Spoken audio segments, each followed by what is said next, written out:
Excelentíssimo senhor presidente da Câmara, vereador Ivan Carlini, meu amigo, quero saudar os demais membros da mesa diretora, Joel Rangel, Oswaldo Maturano, Edson Bonelli, vereador eleito Chico Siqueira, saudando todos os senhores vereadores, e já de antemão agradeço o carinho e a fraternidade com que fui recebido aqui nesse dia, e recebo essa votação unânime de Vossas Excelências como uma homenagem à minha presença aqui, à nossa vida pública, à nossa caminhada.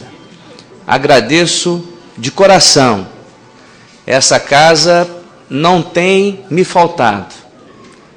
Como bem disse o nosso presidente, estou no mandato, deputado federal, eleito, prefeito de Vila Velha, e recebo essa votação unânime.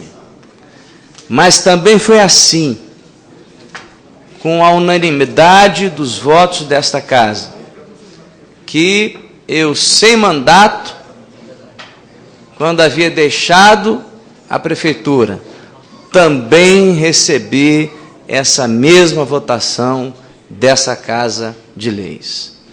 E eu sou muito grato a todos vocês. E quero carregar sempre no coração essa lembrança e essa gratidão. Espero retribuir esse carinho, essa distinção, com muito trabalho, com muita dedicação, procurando fazer o que posso, procurando fazer o de melhor, o que de melhor puder fazer em favor da nossa terra, da nossa gente. Abraço a todos que estão aqui nas galerias, populares, ex-vereadores aqui presentes, secretário municipal, ex-secretários, amigos, servidores da casa com quem privei da companhia quando fui vereador aqui nesta Casa de Leis. Realmente tenho a Câmara Municipal de Vila Velha como uma grande universidade que tive na minha vida política, na minha vida pública, e, de fato, todo homem público deveria passar necessariamente por uma Câmara Municipal.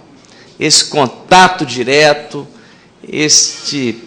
esta incursão na base, esse impedimento de se distanciar da comunidade, esse convívio direto com a população é muito importante.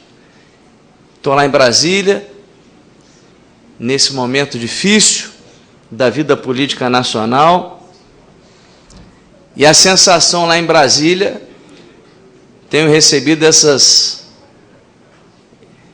toques de alguns colegas parlamentares, dizendo: Max, você está saindo no melhor momento, porque Brasília está num momento muito ruim e muito difícil.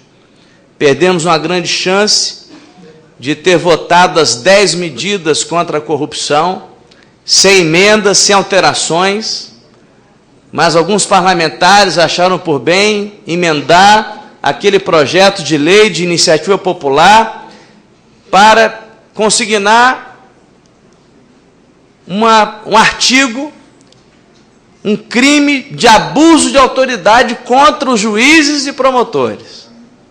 Nada contra o tema, mas tudo contra o momento. O momento era da aprovação das 10 medidas. E aí soou a sociedade brasileira de que a Câmara dos Deputados, ao votar o abuso de autoridade, o fez em represália, em retaliação à Operação Lava Jato. E aí, realmente, o governo nacional, especialmente a Câmara Federal, prestou um desserviço à comunidade brasileira.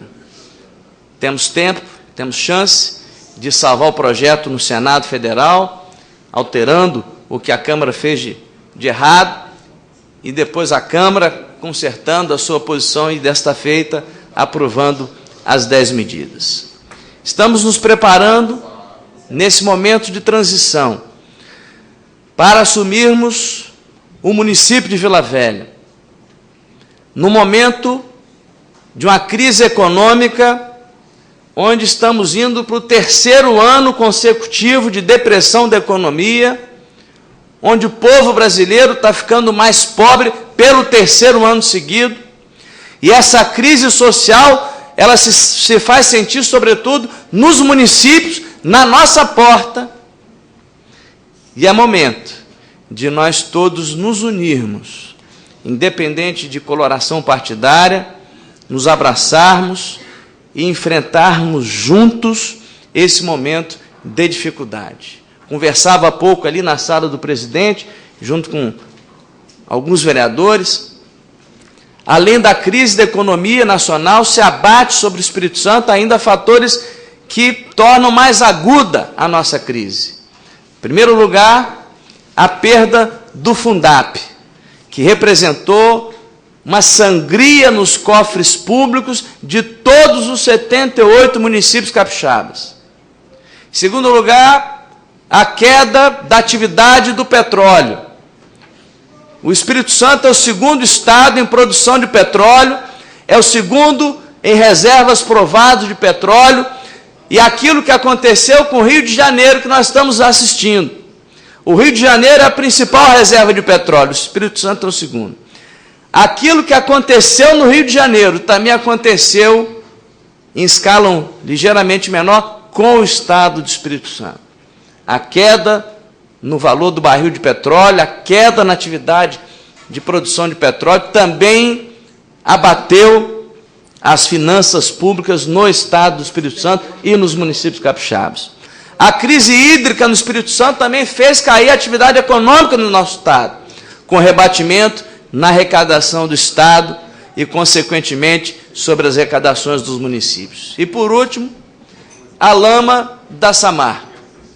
Uma tragédia dupla para nós capixabas. Primeiro, a tragédia ambiental, a decretação do fim da morte do Rio Doce, com toda a sua cadeia de pescadores, ao consumo humano de água, ao consumo animal, a irrigação, enfim, a tragédia ambiental e também em seguida da tragédia econômica, pelo fechamento da Samarco, pela paralisação das suas atividades, com a consequente crise econômica da falta de produção, da falta de arrecadação, com consequência também nos cofres dos municípios. Então, o momento é de dificuldades, mas da crise nós devemos tirar oportunidade.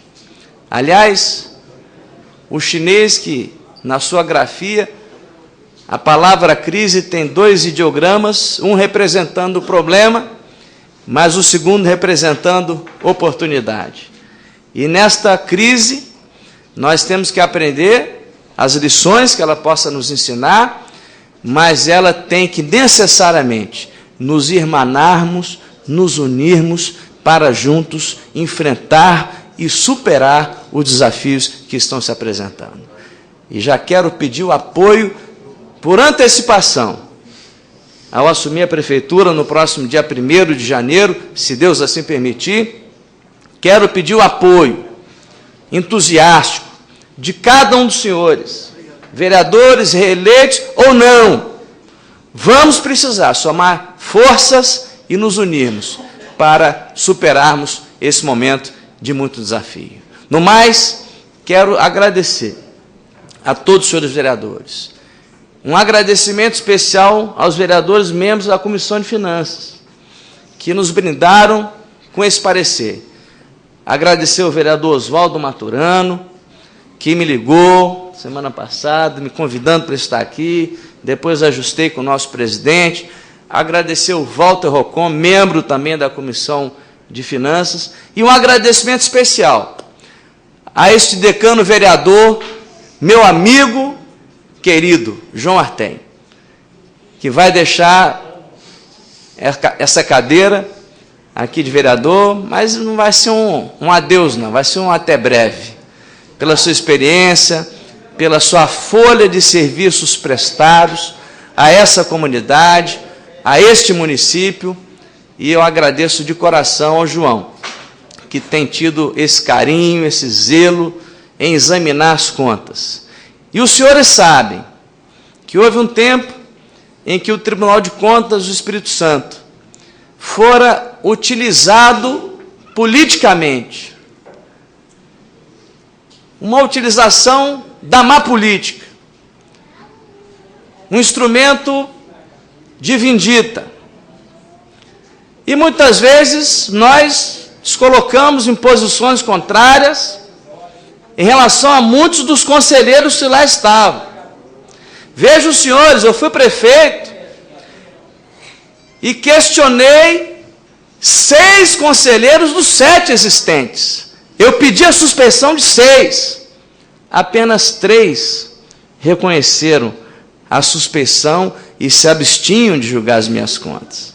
Um deles, que não se absteve, que se manteve, relator de todas as minhas contas, depois foi afastado por decisão judicial, uma decisão de uma ação movida por um cidadão, uma ação popular, movida por um cidadão chamado Max Freitas Mauro.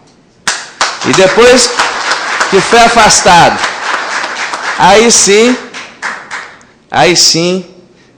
deu razão a um pedido lá atrás da sua suspeição.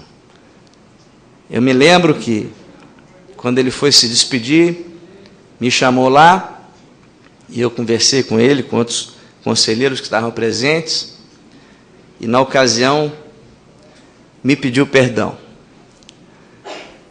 Nós não devemos guardar mágoas no coração. Meu pai me ensina que política não se faz com mágoas. Eu acho que é um ensinamento muito correto, para tudo, na vida. Sei que muitas vezes me fez sofrer. Eu cheguei a ter parecer do Tribunal de Contas pela rejeição das minhas 8 contas. Mas eu não sou marinheiro formado em mar calmo, em calmaria.